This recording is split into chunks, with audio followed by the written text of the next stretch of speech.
Hello and welcome to the Eve Reader Podcast. My name is Zendane and this is episode 14, The Plague Years.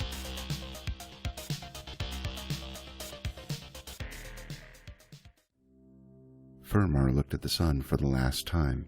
His home had one of the most scenic spots on the asteroid mining colony, and if he stood at this living room window at the eve of the day, he could see all the ships coming and going.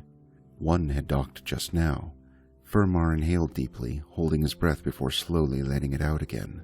His hair was all gray and his hands were rough and creased, as befitted a man who'd worked on the colonies all his life.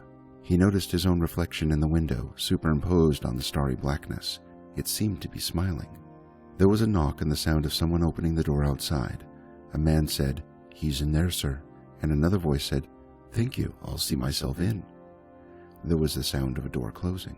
A man walked into the living room. He was dressed in black, stylish in a fairly classical way, and covered with a mop of curly, dark hair. Noticeable, all in all, but not memorable. He was younger than Fermar by at least 30 years, but didn't carry himself with the same bullish assurance. Fermar moved like a man used to high gravity. This other man crept like someone expecting the sky to pick him up at any time. "Terden," Fermar said. "Hi, Fermar," Terden said. "Get out." "That's not what you think." "Get out. I have a deal for you. I have a gun in working order. Get out." Terden walked over to a couch and sat down, unbuttoning his coat and pulling off his gloves. I want to help you," he said. "You want to do a lot of things, but help won't be high on the list. I wanted to see you on the sly, too, but I was nabbed as soon as I came in. Security's tight here." "Of course it is." Terden ran a hand through his thick hair. "So you know why I'm here. Your creatures are coming. They're settling in the area, kidnapping people, same as they always do." "Which is why I'm here," Terden said. "Hear me out, but take a seat first, please." Fermar looked at him for a moment, then walked over to a chair opposite the couch and sat down. "Well, you're right. The people I work for, they're coming. They're reaching out and they're going to need new recruits. But nobody has to be hurt. You yourself could walk away completely untouched. Everyone gets hurt when the Sancha come in. We don't want to fight, and we don't want people to die," Terden said, ignoring the comment.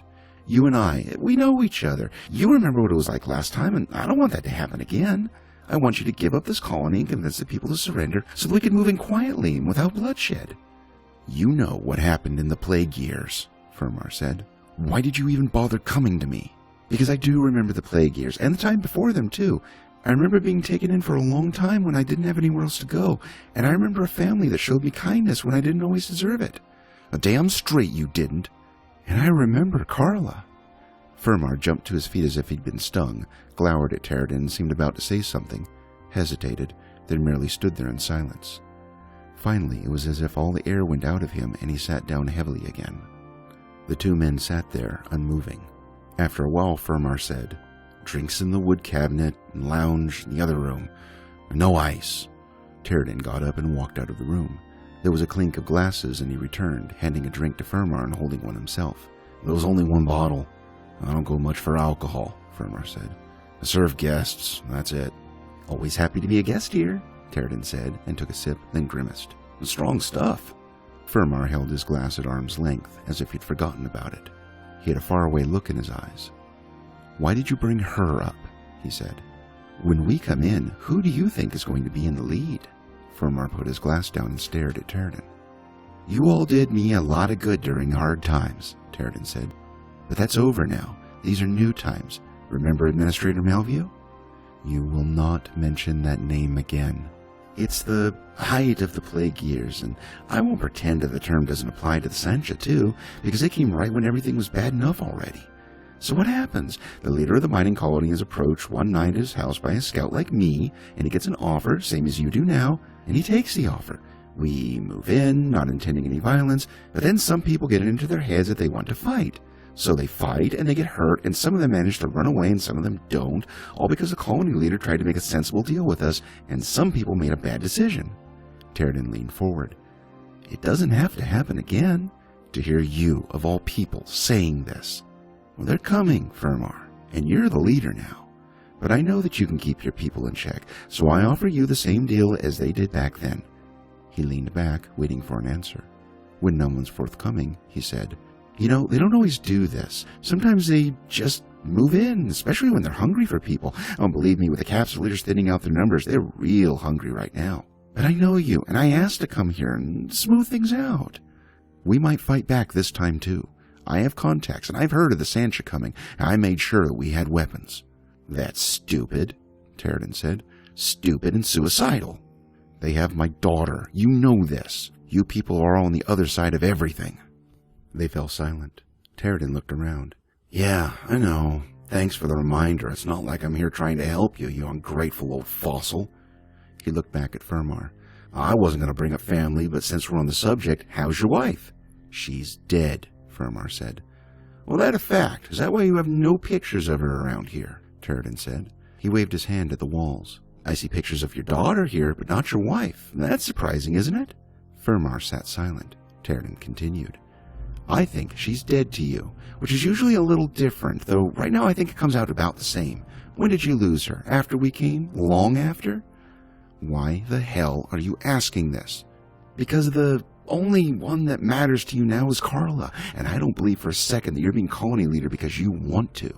It's because you're a sensible man with a good hand on his shoulders who's taken so many losses that now he only wants to wait until life catches up with him and eats that one last breath he has. Terradin took another sip of the drink and quietly added, You could see Carla. Fermar's breath caught. His own drink was untouched. He reached for it, hesitated, then reached again for it but didn't pick it up, only held on to it as if for ballast. What did you say? Well, I can't guarantee that you'd spend much time together, but at least you would meet again. She's close enough in the area that she could be brought over, and I've told the Sancha of her connection to you. But that's not going to happen if you bring a fight. They won't send Carla if I fight? Oh, they'll definitely send Carla if you fight, with a gun in her hand, and this is the first house she'll go to. They'll dock, and they'll swarm in, and they won't enter a single house until they've entered yours, drag you out of it, and put a bullet in your brain. They will make an example out of you. Fermar studied Terradin for a moment and then said, I believe you. Speaking of which, that rotten cheat of a colony leader whose name you mentioned earlier, how's he doing? Administrator Melview? He made the right choice. He's doing fine. He's enjoying his life. That's so. Absolutely, Terradin said without hesitation. See, that's interesting, because the last time I saw him, he was tied to a chair in a noise-proof room, and there was very little life left in him. Terradin, sipping from his glass, froze up. You're right, Fermar said. He did make the right choice back when he was colony leader. It was right for him and nobody else, and we never forgot it. Fermar, glass in hand, slowly rose from his feet and walked over to Terradin, towering over him. I lost Carla, who your people took, and I lost my wife, who couldn't stand the loss in the aftermath. The Sancha took everything from me, and that miserable excuse for a human being we had as a colony leader, he paved their way. He poured the content of his wine glass on the floor next to Terradin, who momentarily looked down at his own glass before looking up again with a puzzled expression. For years, I couldn't even think straight. Carla had been taken, and I wanted to get her back at any cost. I made contacts, I moved around, and I started to learn about the people you serve, but there was no way to get to her, or even discover where she was. He leaned in close. Until, at long last, I tracked down my old colony leader. He was a spy at that point, working with you people in another colony, reporting on its setup and getting in with its leaders.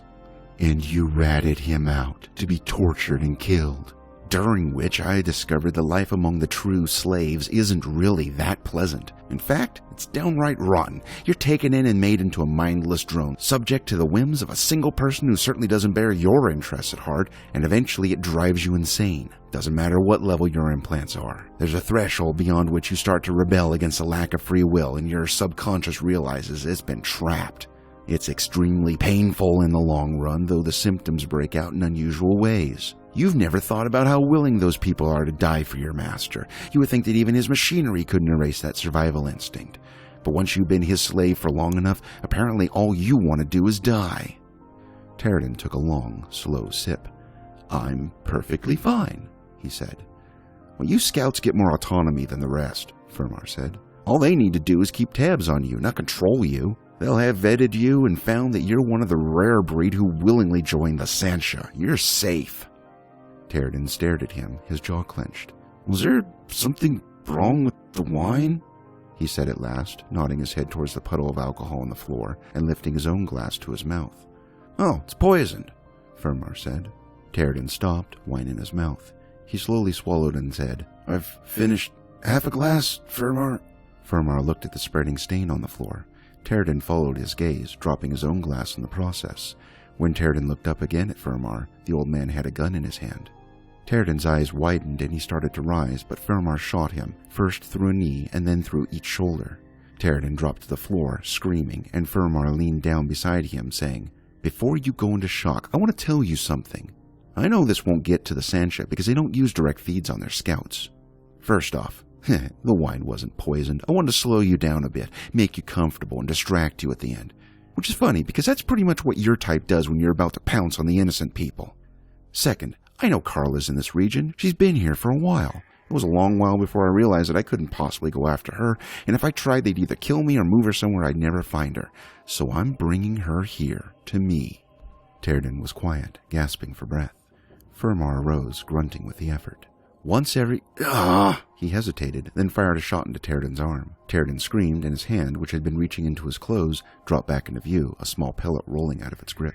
"Leave the suicide dose alone, thanks. I want you to hear this." Fermar ambled up to his seat, keeping his gaze on Terradin. "This entire colony is wired with explosives." Terradin's grimace turned to surprise, and he stared at Fermar in shock. "You're insane," he said. "Everyone has left, just about. I knew you people were coming even before you did. I still have my contacts, and I watch the solar winds. When they made me leader, I told them about my Sancha experience, and one of the first things I did was implement an escape plan in case your employers decided to move into this area. Which they did, after a good long while, and I had my people start practicing." He had the gun trained on Terradin, and his eyes narrowed. "When I found out that you, of all people, had been posted to this part of space, I knew it wasn't long to wait, and that you'd be the one they'd send. When I heard you were finally on your way, I fired up the plan, and everyone left quietly and efficiently. The only people still here are a skeleton crew, and after you and I are finished, they'll leave too. Nobody here will get caught by the zombies. Nobody." "Your daughter will come here," Terradin said. "She'll come to your house, gun in hand, and if I don't return, you'll never get her back." A pool of blood was spreading around Terradin's body. "Oh, I will, but not the way you think I want." He got up again and walked over to Terradin, this time kneeling on his damaged hand. Terradin hissed in pain, but kept his eyes open and staring straight into Fermar's. "Once somebody's been taken by the Sancha, modified to Carla's level and kept as long as she has, there's no turning back. The only thing I can do for her now is ease her misery, and my own, and that of anybody else your people send to this miserable rock. And if I can't do it for whatever reason, then the explosives will." "Murderer!" "Yes." Terradin's expression showed that this had not been the expected reaction. "After my team's gone, everyone left here dies." "Including me," Terradin said, clearing his throat and taking deep, hissing breaths. "Including you. You really are a bitter, vengeful old fossil, aren't you?" Terradin said, trying to shift so he could glare at Fermar. "And you've lost it. You tried rebelling once when you had a perfectly good chance of saving everyone you cared about, and you failed, so now you want to finish the job and make sure they're all dead." He had lifted his head with the effort, his shoulders giving him no support, and now he slumped back on the ground, breathing heavily, his one good hand making a fist. Fermar thought about this, then said, "I'm finishing what needs to be finished, and confronting something no one else would, which is a lesson you and a lot of other people should have learned a long time ago. If it wasn't for people like you and that old colony leader, we would never have been in those situations at all, and I wouldn't have lost my daughter." There was no response. Fermar sighed, aimed his gun, and shot Terradin in the head. Terradin twitched with the impact, then lay still in his puddle of blood. Fermar set the gun down on the chair, then walked over to the comms console and activated it. "It's done," he said. Very shortly after, several men came into the room. "You all right, sir?" they asked him. "Yeah, it's all confirmed," he said. "Thanks for waiting. You were close?" "Outside the door, practically," one of the men said and grinned. "No worries, we didn't listen in. After we heard the shot and his scream, we knew you had him." "All right, clear out the body, please, then get in your ships as fast as you can. You have a little time, but not much." The men nodded and carried Terradin's body out of the room. Fermar had turned and was about to put away the drink glasses when he heard them all come back in. They walked up to him in silence, and every one of them shook his hand. Then they left. Fermar sat down to wait. If he had failed with Terradin, these people would have taken over, after which they would have primed automated triggers that would have set off the explosives as soon as the Sancha had gotten into the colony. Now that his suspicions had all been confirmed, the only thing remaining was to sit it out. If something were to happen to him now, the triggers would still work, but he hoped he'd see it through. He hoped he would hear a knock at the door and see another familiar face, if only for a second, before the end. This concludes today's reading of Episode 14, The Plague Years. Thank you for listening. If you are interested in learning more about the rich history of the EVE universe, please visit the EVE Chronicles site at community.eveonline.com/background/POTW. Copyright information regarding the Chronicles in this podcast may be found at evereader.org/copyright.html. No stealth bombers were harmed during the making of this show.